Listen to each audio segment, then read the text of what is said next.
Katsaridaphilia, an abnormal attraction to cockroaches. Susie was 7 years old and she wasn't afraid of bugs. Her classmates both feared and revered her and her stoicism in the face of the various creepy crawlies found on the playground's pavement. Revered because she would take them out of sight without complaint. Feared because she would often hide them in her backpack. No one knew whether those bugs came back inside with her, but they assumed that they did after a 6-year-old found a beetle on his lunch bag and cried. She was often told that she was the spitting image of her mommy, with their matching blonde hair and similar faces, but mommy always told her that she had daddy's nose. Where daddy was, Susie didn't know. She'd never met him, and the only picture of him she'd ever seen was of him and mommy on their prom night. Susie didn't like to think that she looked like either of them. She wanted her face to be her own, not pieces of others. Her lips were the part of her face most often compared to her mommy's. They both had a bow-like shape with the upper lip having a particular curve to it. She hated sharing her lips with mommy. One of them had to change. When she was 6, after looking at pictures in magazines, she'd looked up at her and asked, "Mommy, can I change my lips?" Mommy had laughed and patted her head. "Oh, darling, why would you want to do that? Your lips are perfect the way they are." Susie had thought about that. Mommy was right. She didn't want to change her lips. But the dilemma still remained that her lips would never be hers alone. Then would you change yours? Selfish mommy had shook her head. "I don't think so, sweetie. I like my lips." Unlike Susie, mommy was afraid of bugs. She hated bugs with antennae and wings most of all. Susie's favorite kind. When Susie was 5, they lived in an apartment complex, but left it when mommy found out that the wooden staircase railings had termites, not to mention the cockroaches in the basement. Susie didn't know why her mommy hated cockroaches so much. She'd always wanted one as a pet herself. What was there to hate about them and their 6 fuzzy little legs? They'd left the apartment behind, but Susie still had the 2 duplicate keys that her mother had given to her to make her feel grown up. She'd watched her mother open the front door of the building several times, and it was right next to her school. So she was always tempted to go in there and see if there were still cockroaches in the basement and take some home. But there was never a chance for her to do so, at least not until the Friday before her 8th birthday. That day, mommy was late picking her up. When she walked out of the school and saw that her car wasn't there, she felt her eyes light up. Now was her chance. She ran with her pink backpack bouncing on her back, holding onto the straps. Her blonde pigtails flew behind her as she zoomed away from the school and up the stairs to the apartment building. The keys were always in the front pocket of her backpack, underneath her pencil bag. She pulled them out. One was silver, the other gold. If she remembered correctly, the gold key was only for the apartment itself. Mommy had always used the silver one for the outside. She reached up, having to stand on her toes to reach the lock. Then, she plunged the key into it. Before doing anything else, she glanced back toward the school. Mommy's car still wasn't there. The front door unlocked and Susie pulled it. It was heavy, but she managed to squeeze through the small opening she made. Inside, the wallpaper was peeling. The front area was dark. The light above her burnt out. There was a little bit of light coming from the 2nd floor, and even less from the basement. But Susie wasn't afraid of the dark. How could she be? She was too excited about trying to find the cockroaches. She skipped down into the basement. The light down there, at the far right end of the rundown hallway, was flickering like it was about to go out. Susie turned to the left. She knew there was a laundry room down here with its door unlocked. She and Mommy had gone into it only once. Then Mommy screamed when she saw a cockroach on the wall and ran out, dragging Susie by the wrist. Walking further away from light, Susie made her way into the darkest side of the hallway. There was a door at the end that didn't look like it had a number on it, so she reached up and grabbed the doorknob, twisting it. The door drifted open with a creak. It was pitch black in there, and Susie could hear something that would have made her classmates squeamish. It sounded like the crawling of many, many insects. Susie was a smart girl. She knew that there had to be a light switch somewhere, but the problem was being able to reach it. so she felt along the wall to her left, trying to find a broom or something. Anything long enough for her to try to poke the light switch up on her own. But before she found anything, something crawled onto her hand and moved sluggishly up her arm. Excited, Susie left the laundry room and walked to the light. She could see it there, halfway up her forearm, a brown cockroach about the size of her palm. She beamed at the insect with wonder that only a child could express. Then she looked back down the hall. A dozen or so cockroaches had begun following her, spreading out across the floor like water. She admired their curiosity and also felt like they saw her as their queen for letting them out. Looking down at the cockroach on her arm, she crooned, "Cute little baby, I'm going to name you Mary and take you and your friends home with me so you can be happy." Careful not to knock Mary off of her arm, Susie took off her backpack and placed it onto the floor. She unzipped it and took out her brown paper lunch bag, leaving it on the floor. Then she brushed Mary off into the backpack. She spent a few minutes skipping around the hallway, picking up the cockroaches and dropping them in as if she were doing a scavenger hunt. Soon, the bag was so full of the screaming roaches that one of them poured out over the sides. "Time to go. Mommy's probably waiting." She zipped up the bag, but not all the way. The last thing she wanted was for her crawly little friends to suffocate. To the remaining cockroaches, she exclaimed, "Be free!" She hurried up the stairs and back outside. Sure enough, Mommy's dark green car was in front of the school right on time. She ran toward it and hopped in, eagerness plain to see not only on her face but in the way she moved. Mommy looked back at her with her brow knitted and concerned. "What were you doing in there?" she asked. "Why weren't you waiting in the school for me?" "You took too long," replied Susie, grinning. "So I visited some of my friends." Mommy turned her dark ringed eyes back onto the windshield and Susie watched her shudder. Her own blonde hair was done up in a messy ponytail. "Sweetie, I don't want you going back into that building, okay? And don't go off with friends without telling me. It's dangerous." "Okay, Mommy." Susie might have argued, but at that moment she was too pleased with the catch in her backpack. The drive home took 10 minutes, during which Susie blathered on about how her day at school was. Occasionally, Mommy would let out a weak hum in response, but mostly she didn't make any sound at all. Their front yard was anything but grassy, as were the yards beside theirs. Their next-door neighbor had trash bags piled up around their garbage bin, which had fallen over at some point. Mommy helped Susie out of the car and took her hand in hers as they walked to their front door. There was a paper there that Susie didn't bother to look at, even as Mommy stopped in her tracks and held her hand tighter. "Mommy, let's go inside. It's cold and I have to pee." Mommy reached up and ripped the paper off of the door with her free hand, crumpling it. Then she unlocked the door and opened it. Susie yanked herself free and hurried upstairs. Her first stop was her bedroom, where she dropped her backpack to the floor. Bringing her eye down to the unzipped part of the bag, she peered in. It looked like all of the cockroaches were still in there. She saw one walking up the inner side of the bag, and she pulled back to clap, giddy. Because of Mommy's delay, she had been able to get herself the best birthday present ever. "I'll be right back," she said to her best friends. Then she got up and went into the bathroom to relieve herself. As she sat on the toilet, she wagged her legs and hummed. The bathroom was the filthiest room in the house, but Susie didn't think it was unusual or even gross.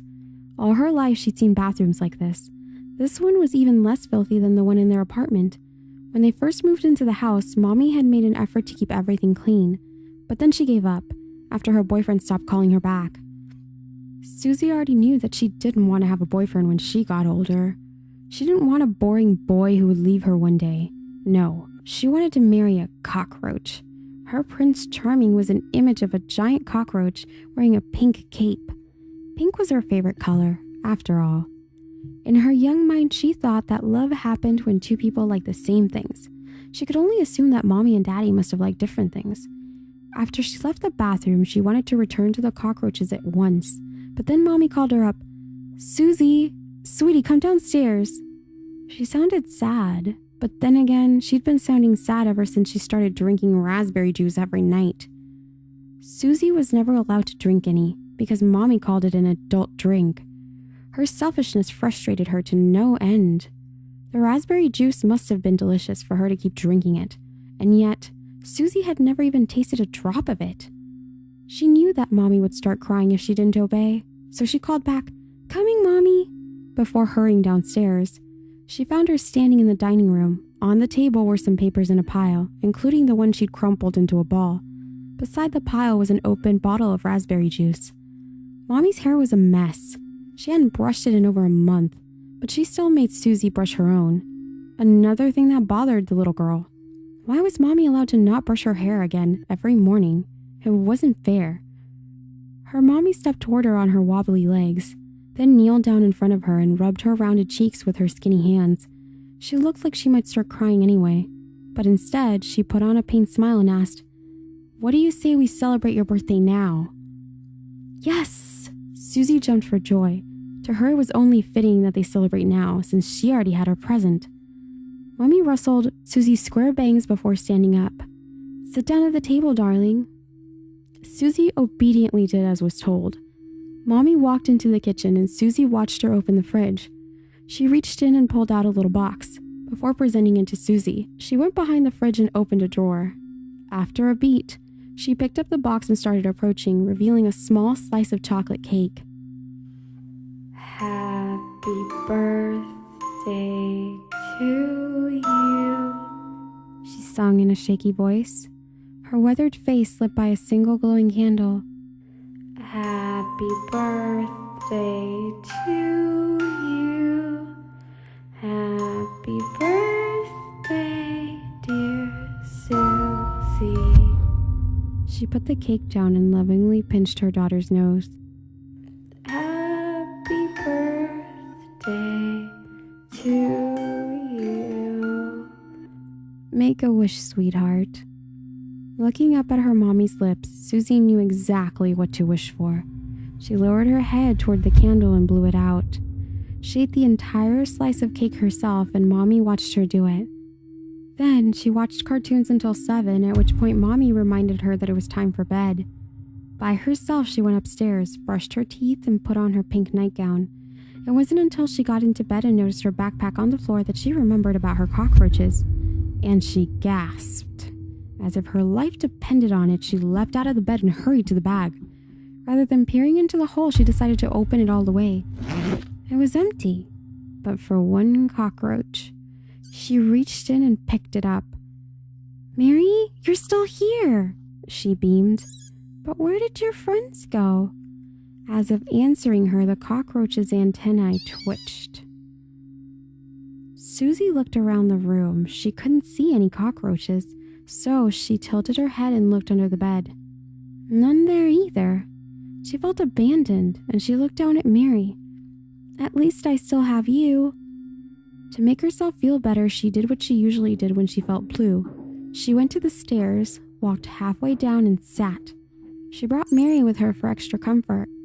The cockroach remained still on the back of her hand, only moving its antennae. It seemed at ease with her presence, and that made her feel better. She'd only been sitting there for a minute when she suddenly heard Mommy crying. Curious, she looked through the beam supporting the railing. From there, she could see the dining room. Mommy sat at the table, one hand on her head and the other on another bottle of raspberry juice. She sobbed as she stared down at the papers and envelopes laid out in front of her. Squinting her eyes, Susie could see the words "eviction notice" written in red across one of them. She didn't know what the words meant and thus couldn't figure out why they were making Mommy cry so hard. Susie put Mary down on the stair behind her. "Stay here," she whispered to the roach. Then she stood up and went the rest of the way downstairs. She approached her bawling Mommy with caution, but grew impatient when she wasn't noticed. "Mommy?" Mommy gasped and dropped her raspberry juice. Luckily, it fell towards Susie rather than towards the papers. The glass bottle tipped over the side, off the table, and fell to the floor, where it shattered in a wet spray. Susie watched it break, unfazed. "Susie, baby," Mommy sniffled and rubbed her eyes. She smiled again, trying to cover up her crying. I thought you were asleep." "I was sad," Susie told her. Mommy frowned again. She looked hurt, like Susie's sadness was tragic to her.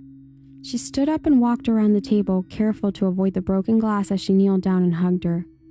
"Oh, sweetie," she moaned. "Don't be sad. Everything's gonna be okay. Things'll work out." The croak in her voice made her words sound less like the truth and more like a desperate hope. "Are you going to sleep too?" Mommy nodded into the crook of her neck. "When you wake up, I want you to phone your grandparents. You know how to do that, right?" "I think so." "Tell them to pick you up." "Should I wake you up when they get here?" Mommy cradled the back of her head in her hands. "No, darling. No. Let me sleep." Susie thought that was unusual. Mommy never let her answer the door on her own, but she didn't question it. "Okay. I'm going to clean up this mess and go to sleep. Go back to bed, all right?" "Okay," Susie repeated as she headed for the stairs. Mommy stopped her by her name in a low, miserable voice. "Susie, I love you." "Love you too, Mommy," Susie replied as casual as ever. When she went up the stairs and tried to find Mary again, she discovered that the roach had left. And though she felt sad again, she decided to listen to her mommy and go to bed despite it. She could find the bugs in the morning. When she woke up, the first thing she did was look into her backpack in hopes that her cockroaches had returned. They hadn't. She needed to find them, even if it scared her mommy to hear that she brought a bag full of roaches into the house. Maybe they would move to somewhere nicer if she told her. As she stood outside her mommy's room, she hesitated before knocking. She remembered how she told her to get to sleep. But this was important. There was no way she was going to call her parents to pick her up without finding her cockroaches first. So she knocked on the door. "Mommy? Mommy? I need help." When there was no answer, she knocked harder. "Mommy?"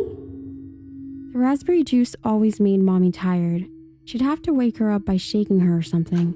But when she opened the door, she was immediately struck by a brick wall of stink. It smelled horrible in Mommy's room. "Mommy, were you sick?" There was no answer from Mommy, who was still lying in bed and her face tilted out of Susie's sight. The little girl approached, breathing through her mouth, and climbed up onto the soft bed. She was about to shake her Mommy when she noticed the little white candies lying behind her.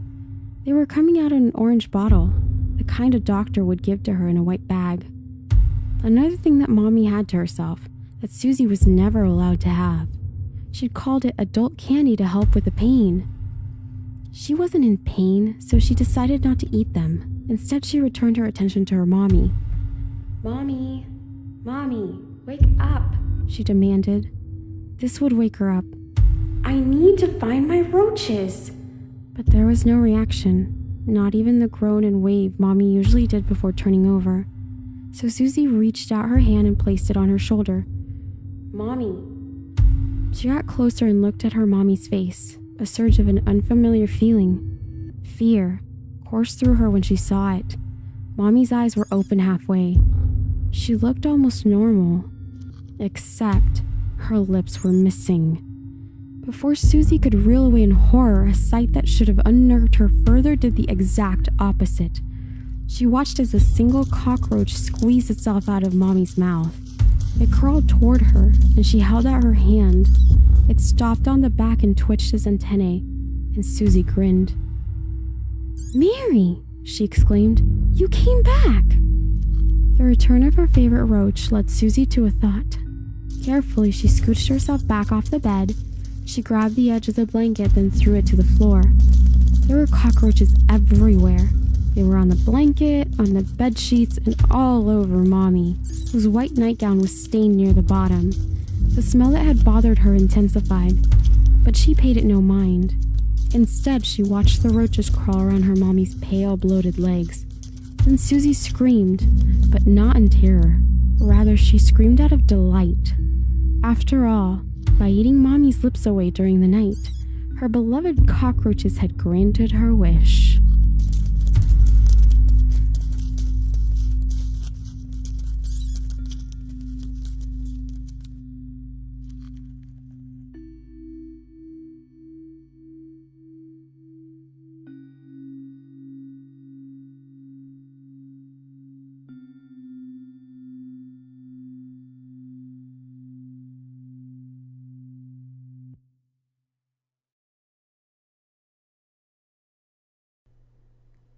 Hello, my bots. Hope you all enjoyed my first real video of the year. I hope 2018 is off to a great start for you. I wanted to take this time to share with you guys a cool new game I found on the App Store. It's called True Horror, and it's actually by our very own Let's Read, so definitely check it out. It's certainly worth the $1.99. In dollars, that is. No, I'm not being paid for this message. I just like sharing awesome horror stuff with you guys. I will link the app below. I hope you all have a wonderful year.